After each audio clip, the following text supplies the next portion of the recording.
Hi, I'm Lawrence Okolie here. I'm about to talk to Steve. He's a frontline worker during pandemics, so I'm really looking forward to it. I'm here with StubHub Ticket Forward, so let's go. Originally, I am a paramedic, so I do all the emergency care stuff. But then I've sort of specialised a little bit. So we do like firearms incidents, incidents at height, water, chemicals. Like, do you know all the Salisbury stuff that was going on with another job? Yeah. Down there from day one to the finish, like helping Wow. do that. And yeah, we do a lot of trauma stuff and a lot of cardiac arrest. So it's a really interesting job, but it's my job in a day. Like I love my job. I'm happy to do it. I mean, it's really nice. Wow. I love it. I love my job anyway.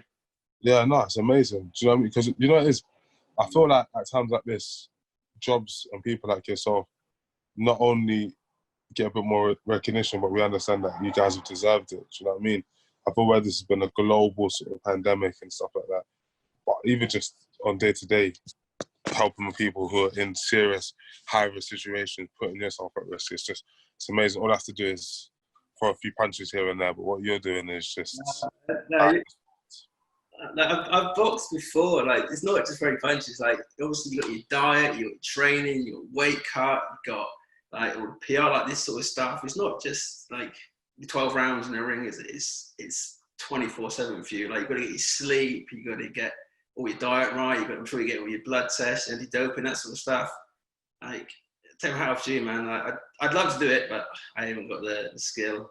Yeah, you had a different calling, and it's a beautiful one. It's a beautiful calling. It's weird, people saying thank you. I really appreciate it all. Honestly, I do. But it's just a bit of a mind mess up for me. Like, do you know what I mean? No, 100%. And that goes into more so why you're so selfless. Do you know what I mean? To even throughout all of this, kind of maintain the sort of mindset that, you know what I mean, you're lucky, and that's a blessing. But ultimately, what we have to understand is that you didn't just start doing this for COVID or anything in particular. It's been years in the making, and a lot of times you don't get praise for stuff until many years afterwards. You get coming from. You've been doing this. That's why you deserve the praise, and it's a shame it hasn't come earlier, but it's still, nevertheless, it's so important. Do you know what I'm saying? Because a lot of times you don't know what you need until you need it. Do you know what I mean? And that's exactly what you are, and people who do what you do, that's what you mean to society. Do you know what I mean? Honestly, nothing would function. Like, it's so hard. It's so crazy, because it's like when everything's running smoothly, we look for boxers and footballers and singers and artists like that as, oh my, they're the special ones. Wow, they're on TV. Yeah. Then when it's really like, all right, hold on, life and death, you know, you forget who the best boxer in the world is, or who the best singer is, or do you know what I mean? What car you have or anything like that. It's just about, wow, how am I going to survive this? Do you know what I mean? So if you haven't got the praise before, you deserve it now.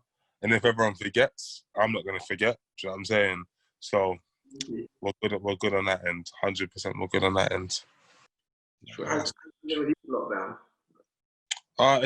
It's been up and down. Obviously, I've been fortunate. You know, I feel like for myself in particular, it's a situation where like a lot of times, you know, obviously I box and stuff, and I've got to a decent level, and I've used a lot of money and resources on, do you know what I mean, silly stuff, I like to say. And I feel like now, fortunately, you know, I've been able to sort of buy a lot of stuff for a home gym, a lot of weights, you know, cardio machines. I've got a treadmill on the way, and it kind of just highlighted to me the importance of kind of like making sure that, you know, your home's always good and you're always set up to train. Do you know what I mean? Because you never know what can happen. Do you know what I mean? This was never expected. I was in Kent, getting ready for my world title fight, thinking to myself, okay, look, the next 10, 11, 12 weeks are going to look like this. And then afterwards, I'm going to win the world title and my life's going to look like that. And then all of a sudden it's, okay, well, first and foremost, you can't even leave the house.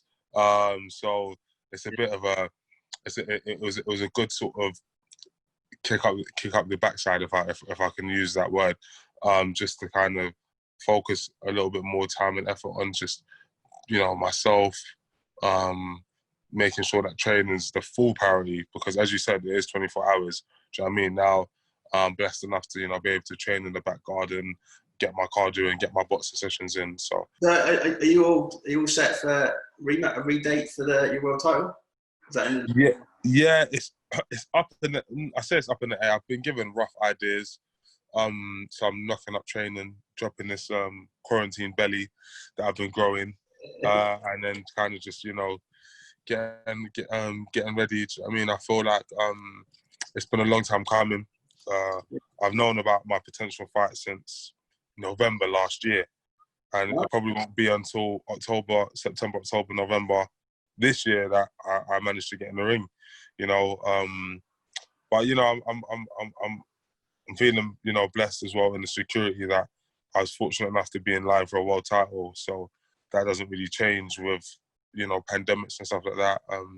So I'm just gonna focus on staying healthy, staying fit, staying happy, motivated, and just getting it done. I watched a fair bit of boxing, and I think cruiserweight is probably one of the most exciting, it's the most underrated division, I think, because you get the smaller, the lighter weights. You get like Ricky Hatton, Nassim Mohammed, Lomachenko. They're so exciting to watch, so fast, so quick. It's over and pulling to an eye.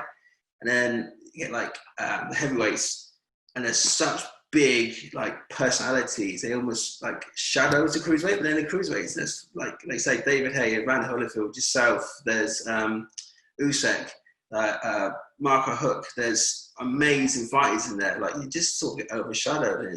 Yeah, nice. It's true. And that's why so many cruiserweights make that step up to heavyweight, because as much as we're big guys, everyone wants to see the biggest guys fight. Do you know what I mean?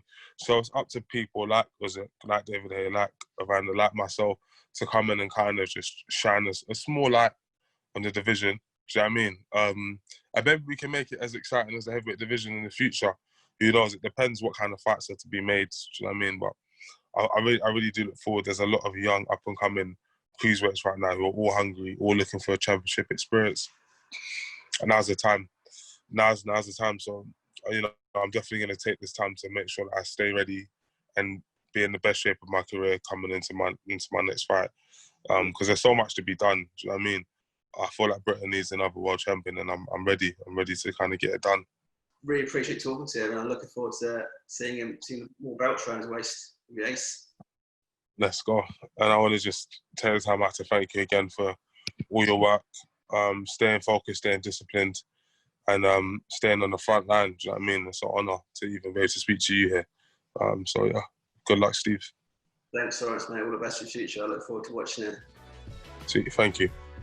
Cheers, mate.